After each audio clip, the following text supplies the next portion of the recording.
Hi, welcome to Random Scottish History's first railway incidents YouTube video. We're going to do readings from our publication, Scottish Railway Incidents. We're going to start with January 1900, may as well start at the start. I'm Jenny. I'm Alex, hello. And we'll just take it in turns to do readings for you. Before we start, there's a lot of distressing incidents related, a lot of very graphic details given in some of the reports, so if you're at all sensitive, this maybe isn't the series for you, because we'll not be omitting any of them, so bear that in mind. I think brutal fail videos without the video part. Yeah. And they could get quite graphic. So you'll also maybe get repetition.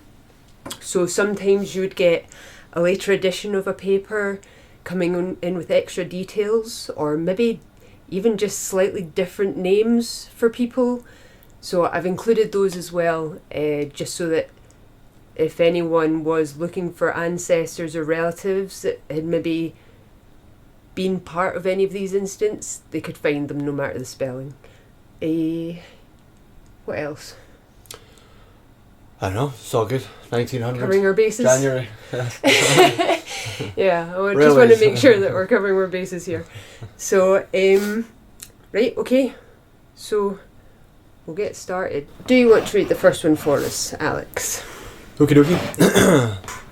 So, first up. The Scotsman, Monday the 1st January 1900, the Fatality at Portobello railway station. The body of the young man who, while walking along the line at Portobello station on Thursday last, was killed by an express train, has been identified as that of William Scott, 17 years of age, an engine cleaner at St Margaret's Works, and who resided at 14 Dalgetty Street in Abbey Hill. It appears that at the time of the accident, he was making his way home, going along the railway for a short route. These shortcuts often led people to take the railway lines because the railway lines would cut through formerly impassable ground, giving people a quick route home. But unfortunately, it was also the way the trains went. So no shortcuts. So again, from New Year's Day, from the Scotsman, 1900, 2 or 3 measures that did not become law may be put on record. Mr. Ritchie's Regulation of Railways Bill was designed to diminish the danger of accident to railway servants, chiefly by the compulsory provision of automatic couplings and handbrakes. So great was the opposition of the railway companies that the bill was withdrawn and a royal commission appointed to inquire into the whole subject. Now, we know what private companies are like when they have to expend some money on the safety of their employees or even their customers. And the railway companies at the time didn't differ at all from what we expect these days. They didn't want to spend the money, so that's why the opposition from them came at all, really. Yeah, safety is not profitable, you know. Yeah. Okay, so this one, North British Daily Mail, Monday 1st January 1900, woman killed at Coatbridge. Late last night, the body of a woman about 30 years of age was found on the Caledonia Railway, 100 yards east of Langlone Station, and was conveyed to Coatbridge Borough Mortuary. So it just cut to the chase. She is about 5 foot 6 inches in height, auburn hair, brown eyes, dressed in a black jacket, bodice, pink striped petticoat, black and green tartan plaid with a yellow stripe. That is a colourful woman. It's a colourful woman, yeah. It's quick and to the point. They're more interested in her fashion sense than the actual incident, it seems, on that one. Seems to have been, yeah. Oh well. Okay. So again, we're sticking with the newspapers from New Year's Day. This is the Dundee Courier. Shocking fatality at Perth. Man terribly mutilated. About 6 o'clock on Saturday night, Perth station was the scene of a shocking railway accident, whereby a man lost his life. The accident occurred just on the other side of St Leonard's Bridge, and the unfortunate man was found by pointsman William Kellock, lying in the 4-foot way with both legs almost completely severed from the body. How the man came to be there is a mystery, but it is supposed he had been walking along the line and had been knocked down by the postal train which leaves Perth for the south at 5:48 p.m. The station ambulance stretcher was at once procured, and the luckless man was removed to the infirmary by the station ambulance corps under Mr. J.D. Smith, foreman platelayer. From the first, there were little hopes entertained for his recovery, both legs being completely severed from the thighs, the unfortunate man being practically cut in two, but he lingered on till about 11 o'clock when he expired. The man, who was about 34 years of age, was of medium height, dark complexioned and respectably dressed. He is supposed to have been a blacksmith, but there were no papers or anything on his person to offer a clue as to the identification, and it is thought he was a stranger in Perth. The police are making inquiries with the object of identifying the unfortunate man. Oof. So, that's pretty terrible, that one. Yeah. I wonder if they follow up on that one, that we find out who the guy was. They tend to. Yeah. The Scotsman, Tuesday, 2nd of January 1900.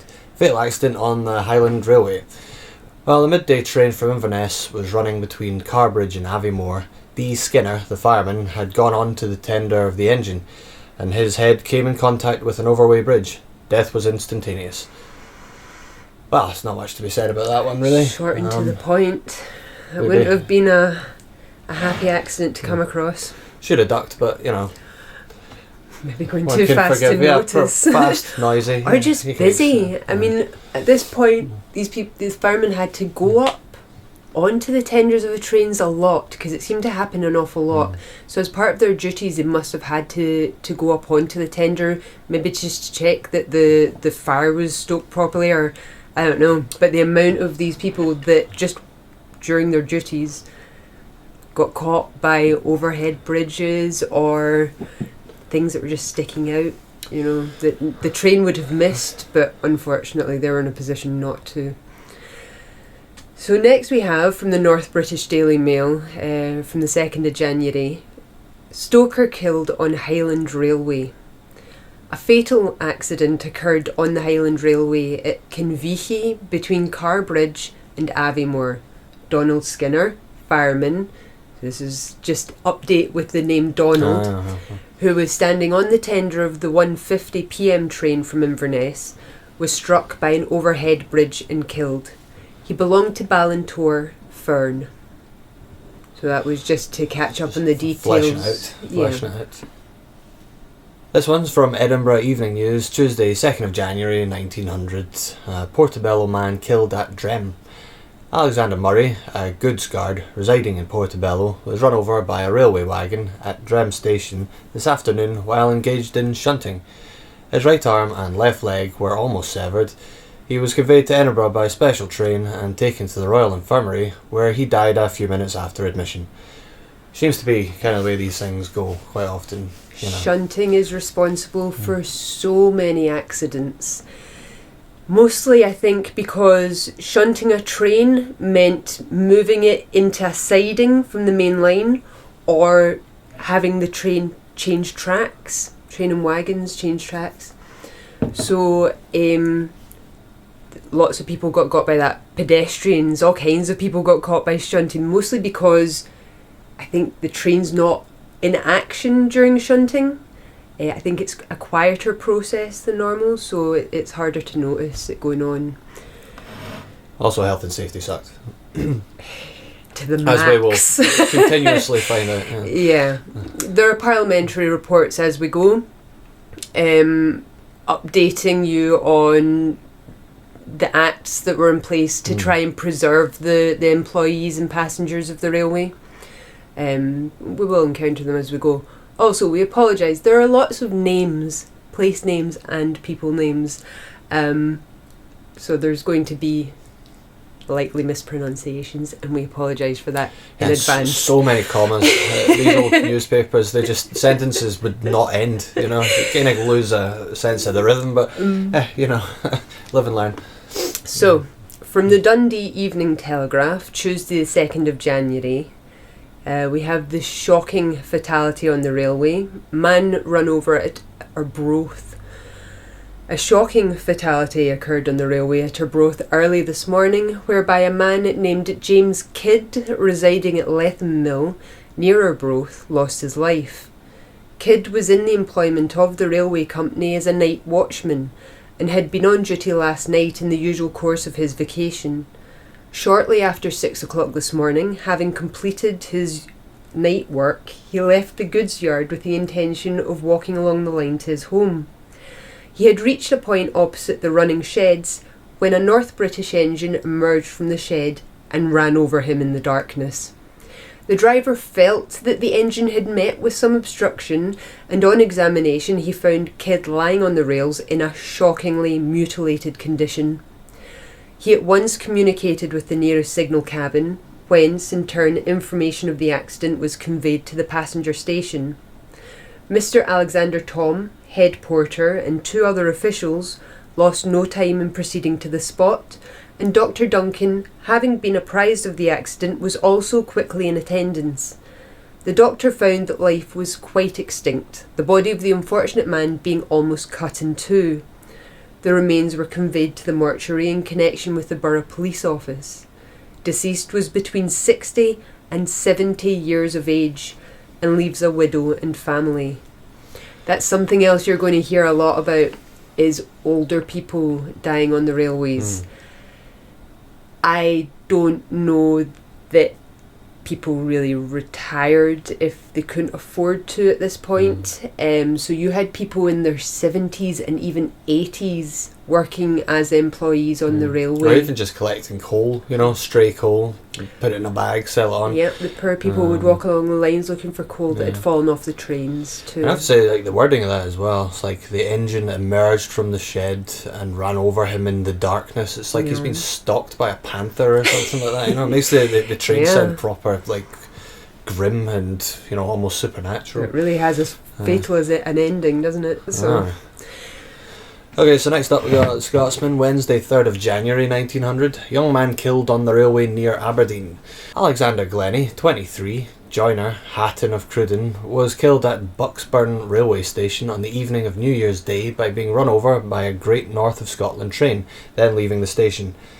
Deceased, while the train was in motion, left the compartment in which he was travelling to join a companion in another carriage and fell between the vehicles onto the line. Death was instantaneous. He resided with his mother at Hatton, and his body was conveyed thither. These days when you cross between carriages, you still feel an inherent sort of danger, like going between the carriages of a moving train. But it's all closed off and stuff. It looks safe. It's just, you're aware of what you're doing, and it gets noisier and that. But in those days, it's just like a really small walkway, like Indiana Jones stuff going on, rocks underneath, flying past, steam in your face, incredible noise. Just does not inspire confidence. No, not much about the railways inspired confidence at this point. No. So, from the Dundee Evening Telegraph, Wednesday the 3rd of January. Blackford Railway Smash. How the accident was caused. Condition of the injured. Regarding the accident to the 3rd Battalion Royal Highlanders troop train at Blackford last night, very few particulars have reached Perth today. Captain Denniston, one of the officers of the regiment presently stationed at Montrose, came through to Perth to visit the men. All injured were from the Black Watch, in the infirmary. On inquiry there this forenoon, it was reported that the whole of the injured men are progressing favourably. Our Perth correspondent, wiring from Blackford this morning, says the cause of the accident was simply a misunderstanding, for which none of the officials seem to be to blame.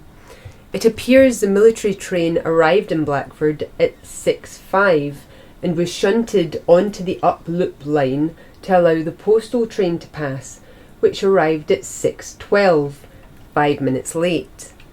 After the postal train had passed, the porter proceeded along the line with the staff keys for the driver of the military train.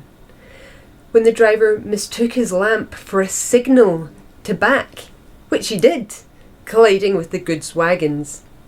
The military carriages at once telescoped, the two in the rear being smashed. The guard escaped through jumping from the van. Fortunately, the main line was not blocked, so that no detention was caused to traffic. The loop line was cleared by midnight. Several of the soldiers proceeded on their journey with only slight injuries. The telescoping of trains also was more frequent than it should have been. Yeah, they are made of wood and not reinforced the way they might be in modern trains. It's kind of like a crumple zone, but it's full of people. Not ideal, really. No, not ideal. The next one, Greenock Telegraph and Clyde Shipping Gazette, Thursday, 4th of January. We all know that publication. Man killed on the railway. Yesterday forenoon, the mangled remains of a young man, which were afterwards identified as those of James Ogg, stone dresser, residing at Queen Street, Inverkeithing, were found on the railway, not far from the mouth of the tunnel to the north of North Queensferry. Ogg, who was unmarried, was 22 years of age. Okay. So this is an article just adding to that Alex has just read. Yeah, it was a bit brief. This is from the Dundee Courier, Friday the 5th, killed on the railway. It is somewhat remarkable that two railway fatalities, the one in the morning and the other at night, occurred on Wednesday in the Dunfermline district. In the one case, John Ogg, 22, stone dresser, Queen Street, Inverkeithing, was cut in pieces by the engine of a passenger train on the Edinburgh and Perth line and near the north entrance to the North Queensferry tunnel. Ogg was seen running on the railway shortly before he was knocked down and run over. The second accident occurred at 10 o'clock at night, a few hundred yards to the south of the Dunfermline Lower Station. The engine driver of a passenger train felt that he had encountered some obstacle, and the lifeless body of a man between 65 and 70 years of age was afterwards found on the spot. The unfortunate man, who has not yet been identified, had evidently been struck on the back of the head and had then fallen across the rails, his left foot being severed at the ankle. Yes, it's a common occurrence that the feet coming off seems to happen quite a lot. Yeah, that's nice to think about. That pains me, man. Next up, Musselburgh News, Friday, 5th of January 1900. The engine driver and the sheep. Sounds like a fairy tale or something. Unlikely from this collection. Not from this collection. Anyway, one never knows the value of an amiable deed till one knows all of its consequences, and the merit of it is in not knowing them all beforehand. A driver of a passenger train was driving through a snowstorm, eagerly scanning the line as far as he could see, when, halfway through a deep cut, something appeared lying on the rails. It was a sheep with her two little lambs. His first thoughts was that he could rush on regardless of them, probably without damage to his train, but the sight of the innocent family cowering in the storm touched him, and as they paid no heed to his warning whistle, he pulled the air brake and sent his fireman ahead. In a few minutes, the fireman came back with a terrified face. There had been a landslip, and just beyond the cut, the line was covered with rocks. It seemed certain that if the train had gone on at full speed in the blinding snow, it would have been impossible to stop in time to escape disaster. In the absolute sense, the incident was providential, as everything is, but circumstantially, the passengers in that railway train owed their safety, if not their lives, to a driver who was too tender-hearted to kill a sheep and her lambs. That's quite nice. It's so cute. Yeah. It was incredibly lucky, and I imagine in those days a lot of, if not a majority of train drivers would have just battered ahead and ran over the sheep, oh yes. But yes. Well done, that yes, man. people weren't the only creatures to die on the railways. There are many animals. So again, if you get a wee bit upset at hearing incidents, negative incidents that affect animals, maybe not the series for you, because there are some ahead. Perhaps not in this selection. Yeah, I mean, if the title, the title should give away what's going to happen. In which case, just cover your ears and do that. Not thing. always though. Not always. Some of the articles took me by surprise. Well, we'll see. We'll try and give you a warning. Yeah, they're pretty brutal. Anyway. Yeah. I figure if they've made it this far, they're in for it. So. You get the idea where we're headed. Yeah. So, from the Fife Free Press and Kirkcaldy Guardian, Saturday the 6th of January. 3 railway men killed. On Tuesday morning at Arbroath railway station, a night watchman named James Kidd, we've already heard from, while walking on the line was run down and killed by an engine. The same morning, a platelayers on the Caledonian Railway at Moffat was knocked down by a passenger train, his body being frightfully mangled. On the same afternoon, a goods guard in the employment of the North British Railway was knocked down by a wagon at Drem Station and died soon afterwards. He tended to get a few at once, which was unfortunate. That also happened more than was comfortable. Right. Okay, next up. West Lothian Courier, Saturday 6th of January 1900. This one's just called Fatal Accident. Fair enough. So, on Sunday morning, the police were notified by the station master at Shettleston that a man, apparently about 58 years of age, was found early that morning on the line there, evidently having been killed by a passing train. The deceased had in his pocket a return ticket from Armadale to Glasgow. It could not be ascertained at the time who the unfortunate man was, and it was not until some people from the district who had occasion to go out to Shettleston on the Monday morning that the body was identified as being that of Daniel Love, residing at Cappers. The deceased had gone to a quoiting match in Glasgow on Saturday. You don't know quoiting? No. Throwing rubber rings on sticks. Okay, so the deceased had gone to throw rings at sticks. A quoiting match in Glasgow on Saturday and intended to return the same evening, but as he had a brother residing in the vicinity of Shettleston, it was believed that he had gone to visit him. How he came to be where he was found, nobody seems to know.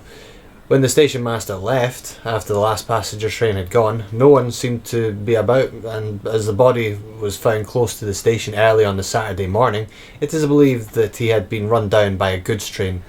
The body was brought home on Monday afternoon, a sad beginning of the new year for his widow and large family for whom such sympathy is felt.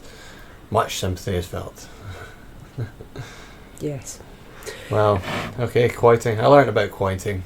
Oh, it's very tragic, of course, but yeah, sticks and hoops. Okay. Yeah, something we did at school. Again, Fife Free Press and Kirkcaldy Guardian, Saturday the 6th. Fatal accident at Perth station. On Saturday night, a man, apparently about 35 years of age, fell off the main platform onto the rails at the general station and had both of his legs cut off by an incoming train. He was removed to the infirmary where he expired. Deceased, who was a stranger to Perth, has not been identified.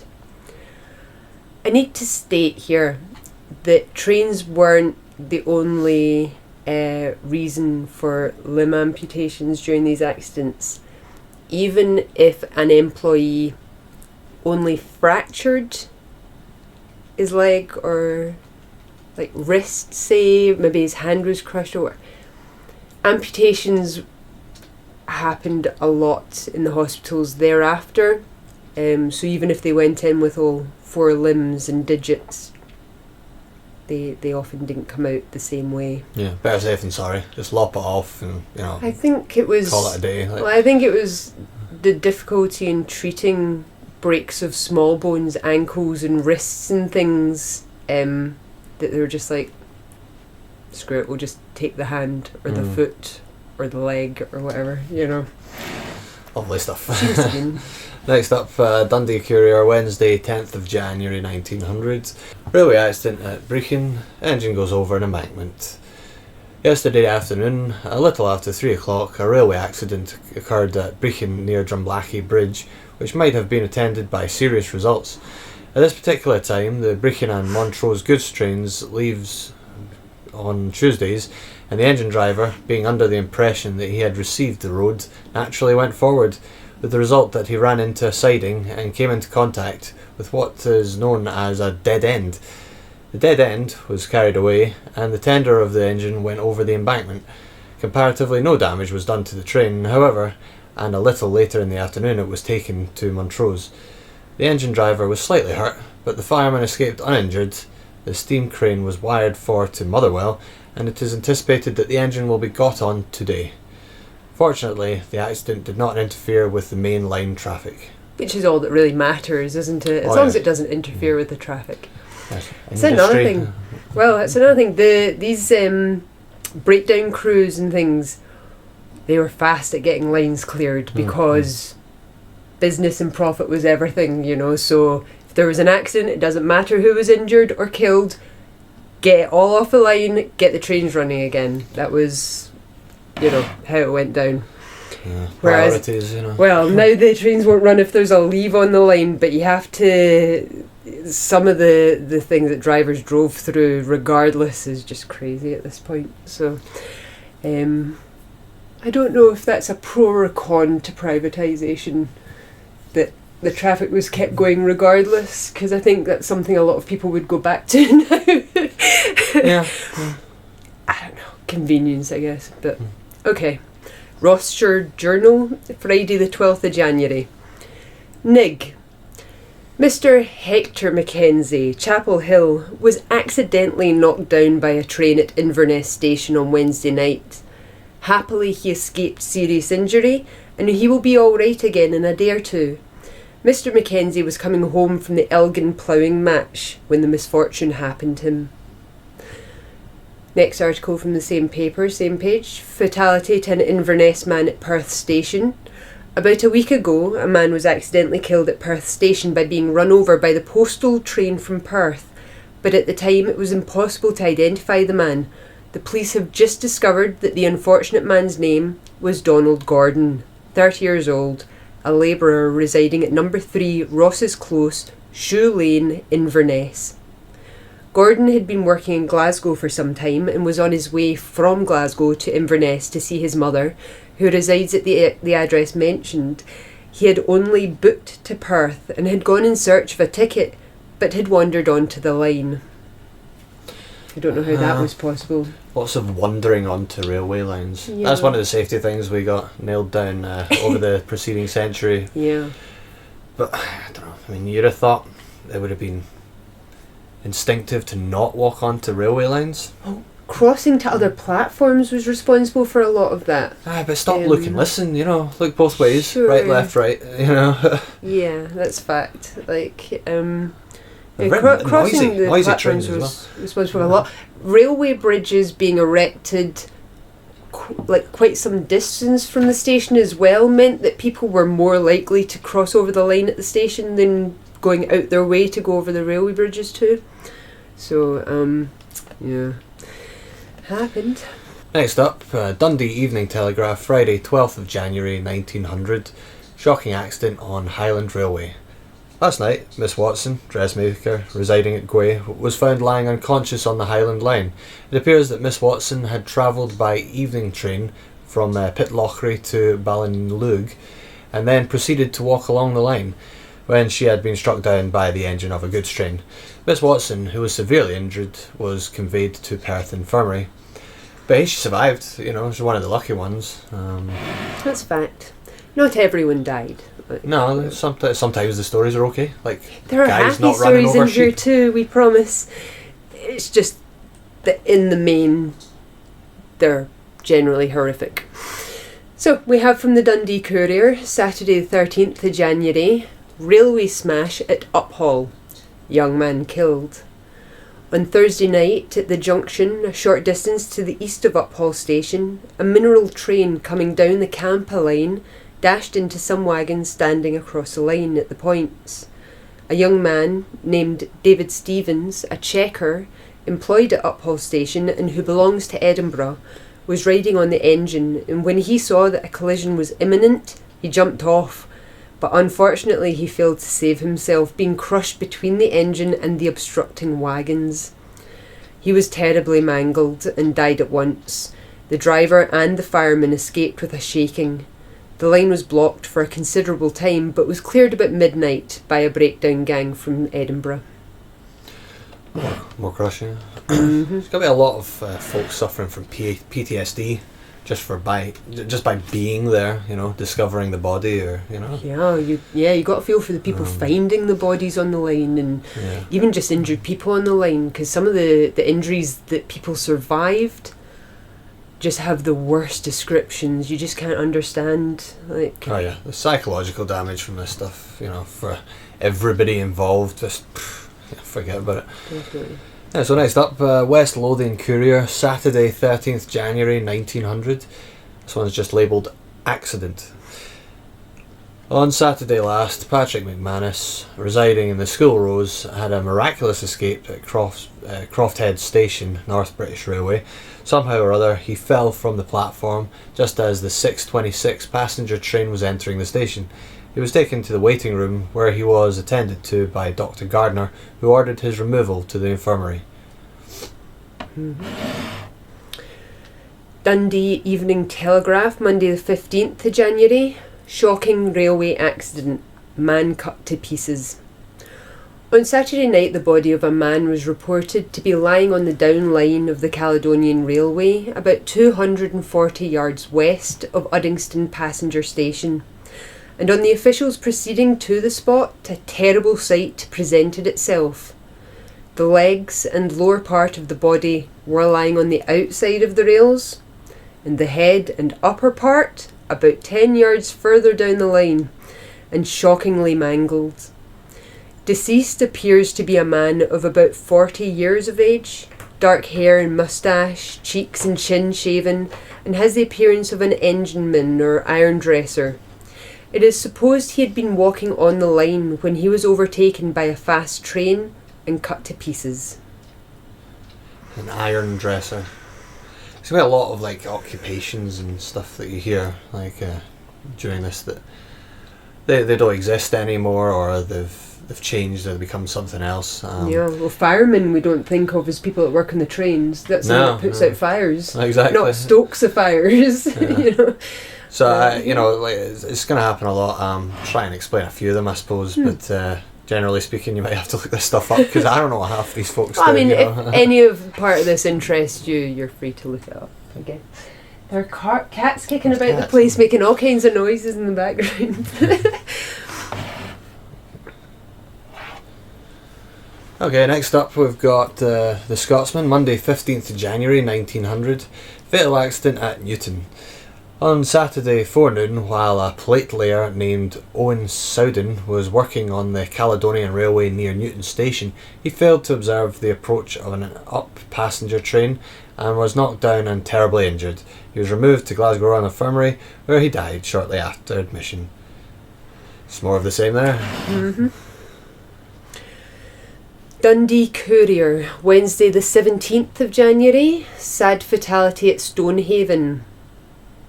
The body of Mr. John Ross, a well-known member of Stonehaven Police Commission, was discovered lying in a frightfully mutilated condition on the railway, 2 miles south of Stonehaven at 7 o'clock yesterday morning. Deceased had been missing since 7 o'clock on Monday night, and it is supposed that he had got onto the permanent way from the golf house and been run down by a south-going train. Commissioner Ross was engaged in the building trade and was one of the most enterprising builders in the town. He was keenly alive to the attractions of Stonehaven as a summer resort. His voice was often raised in support of schemes for the improvement of the amenities of the town, and his confidence in the future of the town as a sanitarium was shown in the extensive building operations in which he engaged. Indeed, it is not too much to say that the whole of the extension of the town, which has taken place within recent years, was due to his efforts and example. The news of Mr. Ross's death and the tragic circumstances which attended it threw quite a gloom over the town. He was about 54 years of age and is survived by a widow and 1 married daughter, for whom much sympathy is felt. Sanitarium there, the town being a sanitarium really just means a place to resort to for your health, not, a mental health institute. It's really just an area that people would go to tended to be seaside resorts, you know. Yeah, probably much nicer than the sanitariums of the times as well. I would think so. Yeah, for the healthful air. Mind you, sanitariums at the time were getting better. They tended to be built out in the countryside because they felt like the healthy air was good for those that were mentally plagued by whatever they felt they were. It's like rehab. With women, it was hysteria, of course. We know that. Oh, yes. Our wombs were acting up and sending us mental, you know. Like, so, but in this case, it just really means that he tried to make the town somewhere really for tourists and people, where people could go to for their health. So. Yeah. Aye. Dundee Courier, Friday 19th of January 1900. Accident to a noted Burntislander. Yesterday, Thursday afternoon, Captain William Elder, long associated with the ferry passage, was run over at the railway crossing west of the station. The captain, who had been long invalided and resides near the railway, was standing at the crossing when he was knocked down. He escaped, however, with the loss of a foot, and after being attended to by Dr. Spence, was removed to the Edinburgh Infirmary. Another foot gone this time, just one though. I don't feel like he'd have thought he escaped. No. No. I mean, you say, yeah. I don't know. He's lost an appendage. I mean, it depends on the mortality rate of railway accidents. You got to think it's probably more died than lived, even after the fact, infections and stuff. Actually. Dundee Evening Telegraph, Tuesday 23rd of January. Shocking death on the railway. A woman named Margaret Eady, 62 years of age, a bleach field worker and hawker, was run over and terribly mutilated on the North British Railway near Longrigg End. She had been in Longrigg End hawking and was walking home along the line with her sister when a passenger train came along and deceased was knocked down by the engine, dragged along 30 yards and literally cut to pieces. Oof. That's horrible. That's pretty brutal, yeah. But on the word hawking and hawker, it was nothing to do with birds. It was literally like selling stuff. Yeah, like, hawking stuff. Yeah. Also, bleach field workers. I didn't know we grew bleach in fields. What's going on there? Bleach. Glasgow's East End was mainly bleach fields at one point. Alright, okay. Like, I was thinking of trees with like domestos hanging from the branches. It's where people, where things were bleached. Yeah, sure. Nice. So next up, Edinburgh Evening News, Wednesday 24th of January. Fatal accident at Piers Hill Station. About 11 o'clock this forenoon, a boy about 3 years of age was found lying seriously injured on the lines at Piers Hill railway station. He had apparently been knocked down by a passing train. The unfortunate boy was removed by the St Margaret's ambulance to the Royal Infirmary. This afternoon, Mr Manson, 6 Dalgety Road, identified the child as his son, Harry, aged 3 years. The child had then succumbed to its injuries. The boy had been lost and strayed on the railway. Yeah, that's a shame. I mean, there wasn't really fences, and you had to. I mean, even people that knew what a railway track was and to look both ways were still getting hit by trains. So I mean, what chance did we kids have? I feel like even if there were fences, children have a way of getting places. But a 3-year-old, if their curiosity so takes them, you know. And I don't know. I think a 3-year-old child, he would know what a train is, and he'd have probably been quite into trains, as young boys still tend to be. Yeah, people like transport. So he might just have seen a train go along the line and been like, and the curiosity is just taking him onto the line to see if he could get maybe a wee bit closer to what had grabbed his attention. Dundee Evening Post, Thursday 25th of January. James Payton, 30 years of age, an electric light attendant at Gushetfald Station, Glasgow, on the Caledonian Railway, was knocked down by an engine yesterday afternoon and fatally injured. Not much detail there. No. Next up, Linlithgowshire Gazette, Saturday 27th of January. Queensferry Station Master's arm cut off. Says it all really. William Reid, station master, South Queensferry, was admitted to Edinburgh Royal Infirmary on Wednesday, having had his arm crushed by a train at the station there. It was found necessary to amputate the limb. Yes, I can see why they would do that. Yep, it often was. Dundee Evening Telegraph, Monday the 29th of January. Shocking death on the railway.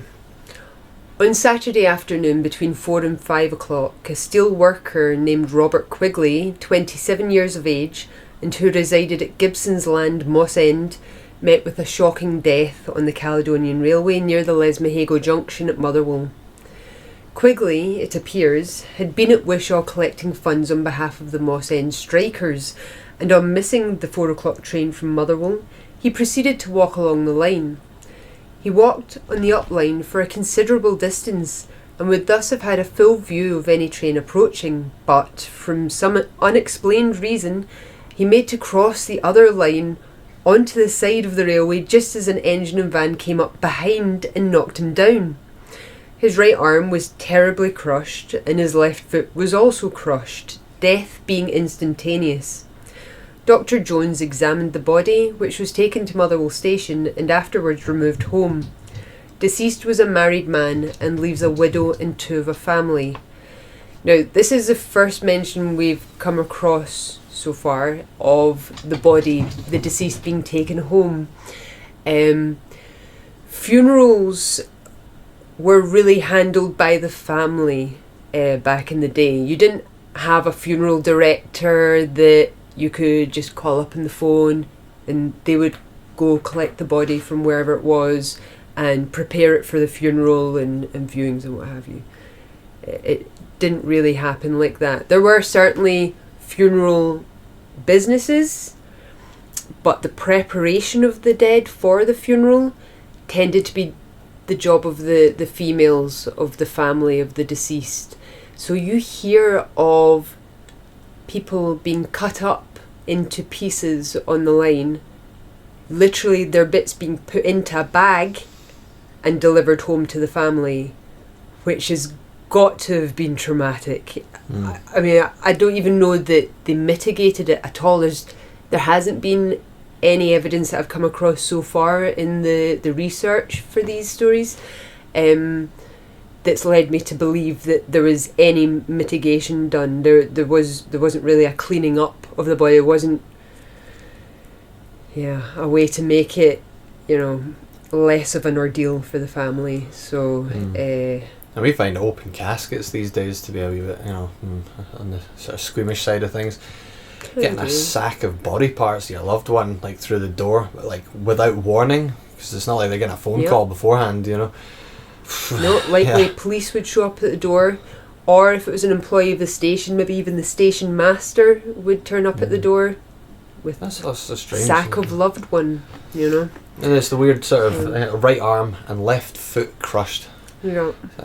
Hard to imagine how that happened. There is a lot of those incidents where bizarre, it's hard to understand the layout of a thing or how a person had to have fallen or been struck to have had 2 diagonally opposing bits of their body. Far away as you can get, really, It happens like a weird way of folding. Fairly often. I can't understand it.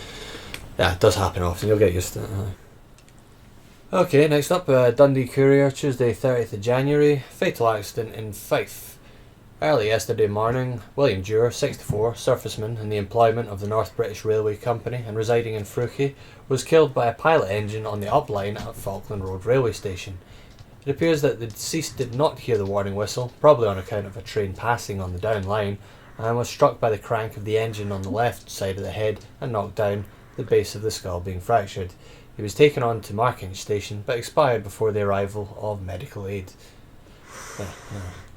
Getting battered by a train is not surprising, I suppose. It's pretty harsh. North British Daily Mail, Tuesday the 30th of January. Schoolboy's miraculous escape. Gordon Barr, residing at Beaconsfield, Port Glasgow, had a narrow escape with his life yesterday by falling from a train while in motion. The boy, who is the son of the late Dr. Barr, attends a collegiate school in Brisbane Street and usually joins the train at Greenock West Station. He did so yesterday. According to his own story, he was in the act of opening the window of the compartment in order to let out the smoke which had entered while the train was passing through the tunnel, when the door suddenly opened and he fell out on the line. Fortunately, his injuries were not of a very serious nature, consisting of a few cuts on the head, and he was able to rise. He scrambled up the railway embankment at Shaw Place, and a lady who saw him coming over the railway took him to the police office, where he was attended to by Dr. McDougall. Meanwhile, the occurrence had been reported at the central station on the arrival of the train there, and Mr. Martin, station master, dispatched a number of men to examine the line between the two stations and to search for what it was feared would be the body of the boy. Finding no signs of him, the men went on to the West Station and were there gratified to learn that he was quite safe. Barr was afterwards driven home. Something slightly accusational in the line, according to his own story. Like, what he said was, but, you know, the boys are screwing about, like, a lot, you know, like, been misbehaving. I know Brisbane Street, family home, first family home was in Brisbane Street, and my dad went to Greenock Academy, which might be the collegiate school that they're mentioning in that article there. I don't think it's still called Greenock Academy. I don't even know that it's still a school now, but there you go. Okay, next up, Aberdeen Press and Journal, Wednesday 31st of January. Fatal railway accident at Grange. An accident which terminated fatally occurred last Wednesday at Grange Station on the Great North of Scotland Railway, when George Simpson, guard on the 310 passenger train from Elgin to Grange, was killed by being knocked down by the workers' train proceeding from Huntly to Keith. At the time of the sad occurrence, the guard was crossing the line from the Banff platform to the Down Main Line platform and had not been quick enough in getting clear, as the train struck him heavily and evidently caused instantaneous death. That was the opinion of the medical man from Keith who examined Simpson in the station to which he had been carried. Deceased, who resided in Elgin, was 40 years of age and leaves a widow. The Dundee Evening Telegraph, Wednesday 31st of January. Fatal accident at Leith Docks. David McIntosh, 16 years old, residing in Ballantyne Place, Leith, and employed as a red cap by the North British Railway Company, died in Leith Hospital yesterday from the effects of injuries sustained on the 27th of January. While running in front of an engine between the Albert and Edinburgh docks, his foot slipped and was caught in the railway points. Before he could be got clear, the engine came up and one of the wheels ran onto his left leg, which had to be amputated at the hospital. Didn't sound like it did him much good, though.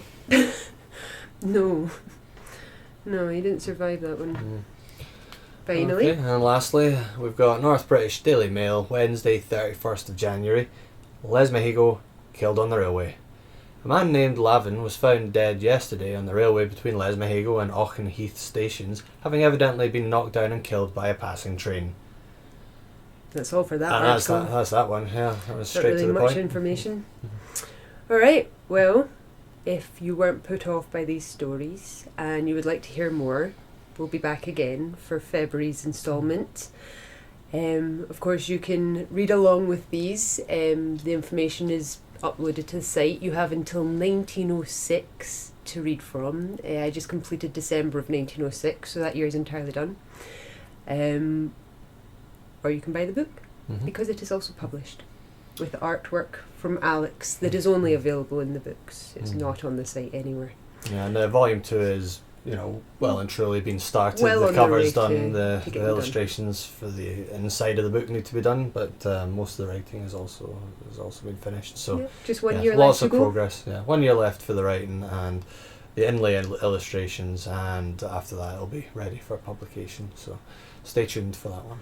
Okay, well, it was nice seeing you, and we hope to see you again. Yeah. Enjoy it.